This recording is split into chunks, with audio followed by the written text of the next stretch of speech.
Right now, we're attempting to explore every province from Thailand's ancient Lanna Kingdom. For centuries, the Lanna Kingdom spanned the 8 most northern provinces of today's Thailand, with a strong Burmese influence shaping the architecture, cuisine and traditions. From the famous mountains and temples of Chiang Mai and Chiang Rai to the less travelled provinces of Phayao, Lumphun and Nan. Welcome to Touring Thailand, the Lanna Kingdom. I'm Emma, this is Dom, and this is our trusty Yamaha NMAX. So subscribe and join us as we discover this incredible country together.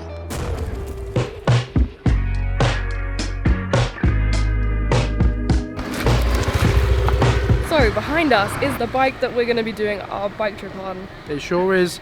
Nellie's back again, and she's here for the duration. Dom's decided to call it Nelly. We're trying to work out where Me and Nellie had a vibe going last year when we rented her to go to the Mae Hong Son loop, and she's got some bumps and scrapes since then though. People haven't treated Nellie right, honestly. She's back. Come and have a look. Oh, also we have a little friend. He's now the executive producer of the Always Wear channel because he will not. He's not leaving. He's a little mousy. So currently we're standing in Chiang Dao, or I'm sitting or squatting in Chiang Dao's giant tree alley. Quite a photo hotspot, so we thought it's the perfect place to introduce you back to Nellie, our steed for the next 3 months, to take us all across the Lanna Kingdom. Yeah, we did actually just pull over. There's no one here, but now suddenly everyone's appeared for photos. There's nothing significant about Tree Alley apart from it's got really cool... Excuse me, these rubber trees are significant. They're perfect for Instagram. Yeah, literally everyone just comes here and gets some really cool pictures in the road. I know, but people need to get in front of. But I'm eyeing up in the corner of my eye. There's a very shrewd businessman behind me, the ice cream man seller, and I might be dipping my toe in for an iced treat after we show you around Nellie's upgrades. Ricky, we're starting the tour. Why is this rat so cute? Ricky, we're starting the tour. Come on, if you want to do the tour, come to the front. So, Nellie, she's a Yamaha 155 NMAX 2020, I believe. I haven't actually seen the paperwork, but I'm guessing by the shape. And I know about Nellie's shape because she knows about mine. She's got a nice electronic dash. She's good on the fuel. She's getting about 40 kilometres to the litre, 400 to 500 kilometres on $5. Not too bad. So we've got some of these battle wounds that I was telling you about a second ago. These bloody people coming here, scraping out Nellie. How could they? Anyway, to the seats. Now this is the piece of resistance. Now, someone's had a little bit too much fun in Pai, having a little bit of the old Wahoy, and has burnt poor Nellie. But Nellie's still got her shape to her. She's got a nice big seat for those more curvaceous characters. So nice and comfy. She's got quite a nice sized boot for all your needs. Now that fits our 25 litre $9 backpacking, which is full to the brim, and that sits in there snuggy. Yeah, all our clothes. Go in that one. So sort of the lighter goods. Right, Ricky, come on. Go on, pet it. All right. Me and Ricky aren't that acquainted. Right. Anyway. And we've bought a 65 litre storage box. If you've watched our previous packing video, you'll know that we have 50 litres of luggage between us. 25 litres of tech, 25 litres of clothes. Yes, the underwear is wearing thin, but it's just enough room to get all our goodies in this beauty. If you watched the Mae Hong Son loop last year, I had to wear all of our luggage on my back and it was torture. So this box has made being a passenger an absolute dream. It is now the comfiest thing ever, riding on the back of this. Although you do need to stretch your legs after an hour. Now the box is really secure.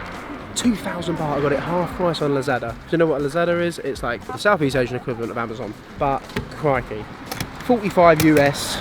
We've got leather interior, and we've got 65 litres of spacious cavity.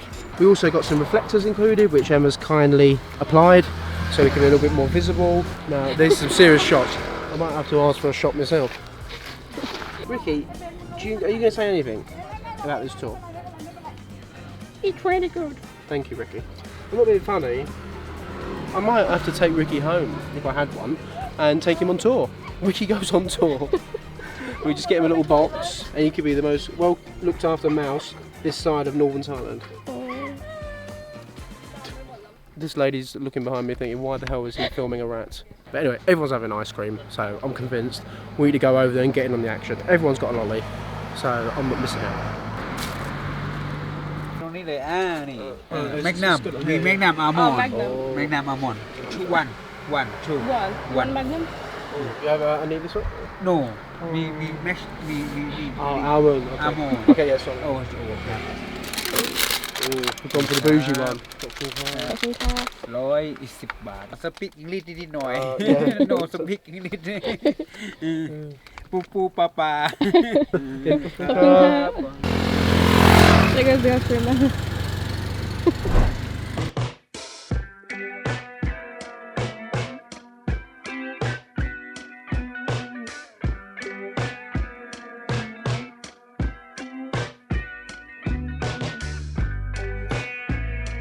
We're quite strangely, accidentally, well, unintentionally, kicking off our bike series around Thailand in a camper van.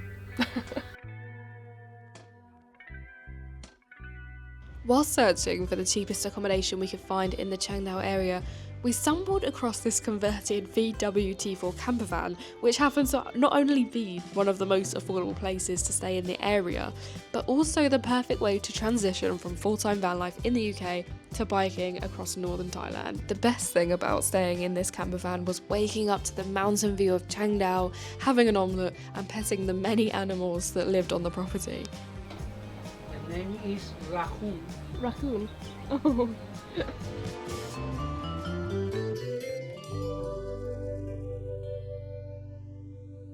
From the back of the van, you've got a view of the third tallest mountain in Thailand, and it's quite impressive. It was very cool waking up and seeing the sunrise. The mountains surrounding this area are so gorgeous.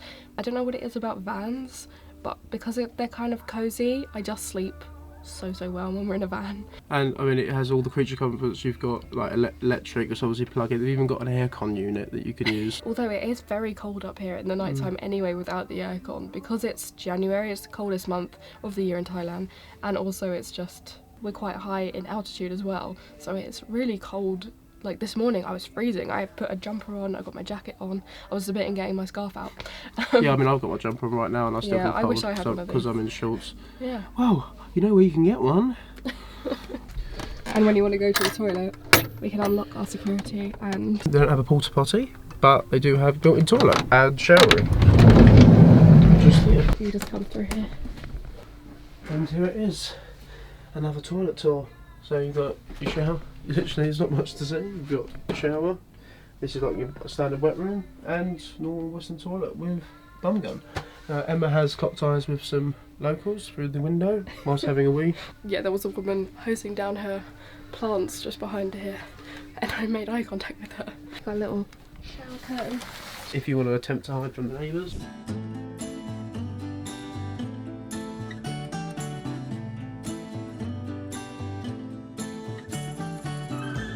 We just made it to Tata coffee shop, and it has the most incredible view of Chiang Dao mountain, which is just through these trees. Tata!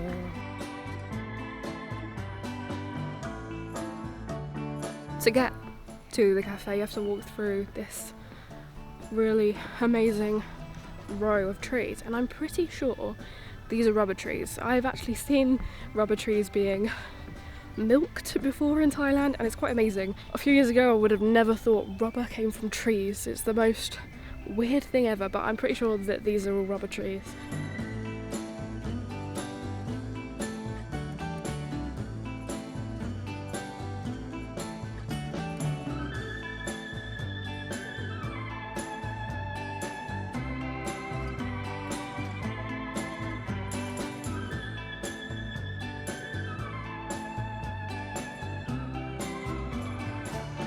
So this is the best place to come and watch the sunset, and just to watch Chiang Dao while you sip on a tea. We got iced tea, which was made using monsoon tea. It's a brand based out of Chiang Mai that grows their tea here up in the north of Thailand, and they have so many different flavours. They've got lots of shops dotted around Thailand that you can go and buy it. We've got some in the van actually. Chiang Dao, the views are like breathtaking, you know. It's like it's exactly like the photos, like literally. If anything, it's better in real life, you know. Because sometimes you see like these nice photos on Instagram and you're like, oh, is it actually that good, or is it just edited well?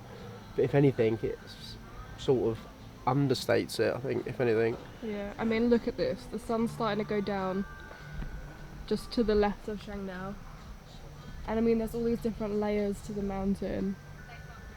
that the light's hitting, and it's just like incredible. Some weird screensaver or something. It's like, it's actually insane. It looks like this has been created by AI or I don't know. It's like the perfect setting. It's really weird. And then down there it looks a bit like Jurassic Park. It looks like when you on the skywalk looking down into the pit where there's all the dinosaurs, because there's just like so much vegetation down there. Also there's just mountains surrounding the whole of the centre of Chiang Dao. It's like it's in a bowl of incredible mountains, and I mean the drone footage we got this morning during sunrise is actually mad. I can't believe I slept in a Volkswagen T4 amongst the jungle owned by a Spanish guy, and literally 2 minutes up the road is this. Like, so now this is officially our first video for Touring Thailand, the Lanna Kingdom. We've got our bike, we're in Chiang Dao, we're en route on our very, very vaguely planned route, because it will change as we go depending on what happens. But I don't know, I'm excited, but I'm kind of scared. I don't know why. Like Thailand, if anything, sometimes Thailand feels like more home to me now than back in the UK, because this is the only place we've kind of had an actual home. Yeah, and I agree with that actually. I feel kind of nervous because for the first time in years we're going to somewhere in Thailand, well, many places in Thailand we've never been to before, and we've never been to Chiang Dao before, and I was a bit nervous. Weirdly, I don't know, because it's weird. It's though, just something we haven't done for a long time. Because it's kind of weird, because we know the country well, so we have like banks here, driving licenses, all these kind of things that make life here so much easier. But then at the same time, it still feels like I'm out of my comfort zone because we haven't been travelling as such for so long. Do you think it's maybe because we're on the bike as well, which is new territory? Being back on the bike, I suppose, because we've been driving vans for so long. I mean, we have everything with us in the van, and it's sort of like you have your home wherever you go. So and now, I think that's largely it, that you're sleeping. But it's kind of fun, but then at the same time, it's kind of nerve-wracking because like you don't know what you're going to get. Like, we don't have anywhere to stay tomorrow because I haven't booked it yet, and it's kind of weird. Yeah, but in Thailand, it's like pretty easy to just it is find easy, somewhere. but when you've not been in the swing of that for so long, Yeah. for like booking hotels daily, because we can't book too much in advance because we don't know where we're going to be. So we know roughly where we're going to be, but yeah, it's just I'm kind of nervous, and I don't know why. I think it's not having the security of being in a van and having, you know, you're where you're going to sleep. It's your house on wheels, basically. All your creature comforts, you've got everything. Yeah. So we're Become a boring old fart, basically. We're staying in a lot of like, you know, rough places. Excuse me, they're top quality. I had to beg for a hairdryer. Should I beg? No one has hairdryers anymore. We're trying to be as best. Well, I mean, to be fair, in Chiang Dao there hasn't been that many places that are that cheap, really. Well, we've stayed in the cheapest place in We Chiang stayed Dao. in the cheapest place, which is how much? 570 baht, so it's about £12. £12. Before, when we used to go backpacking, it was like £3 hostels. We would never spend more than £5 a night. I don't think.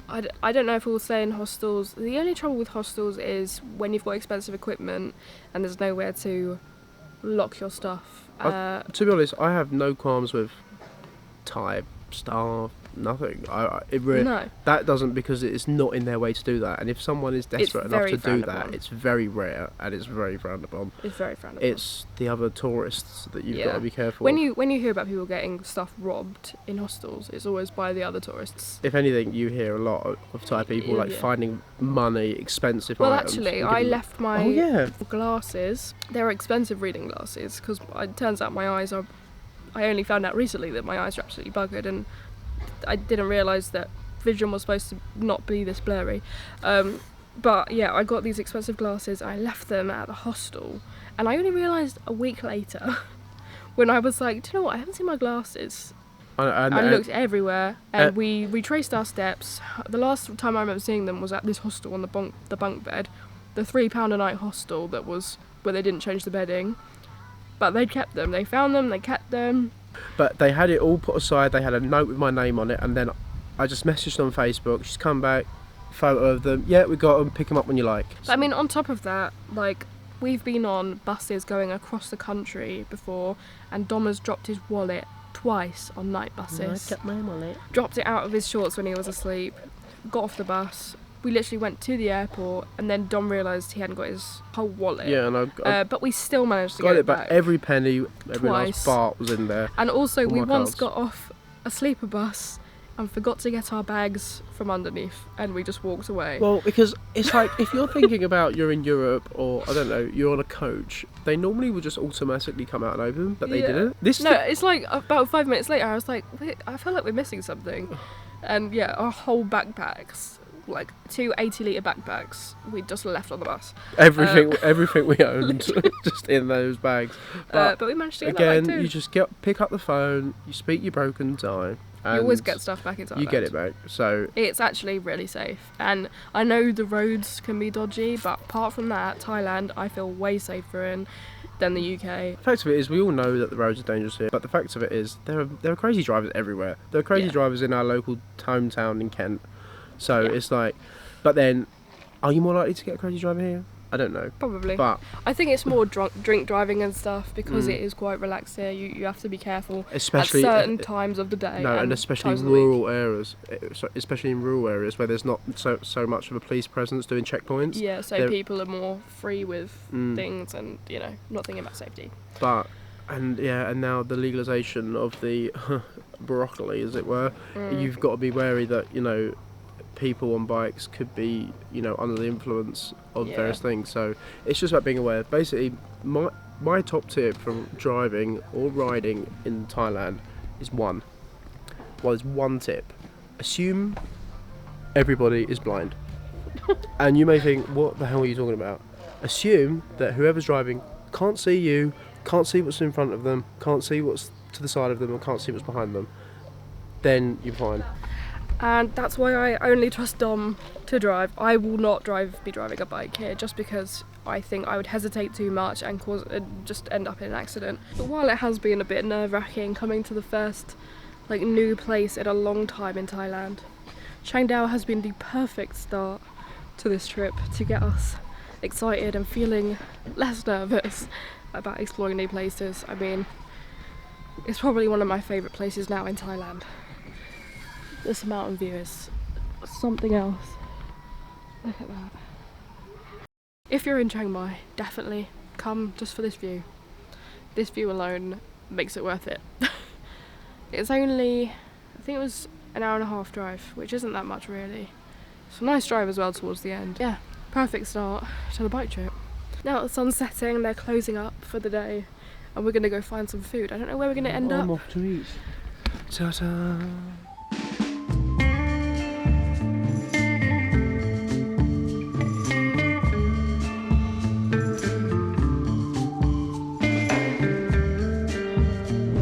Restaurant on Google Maps, and it's taking us a very sandy back road. It's like I'm just begging for a puncture. It's all part of the adventure.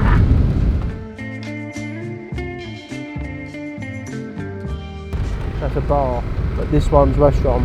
Yeah, so that's the one there.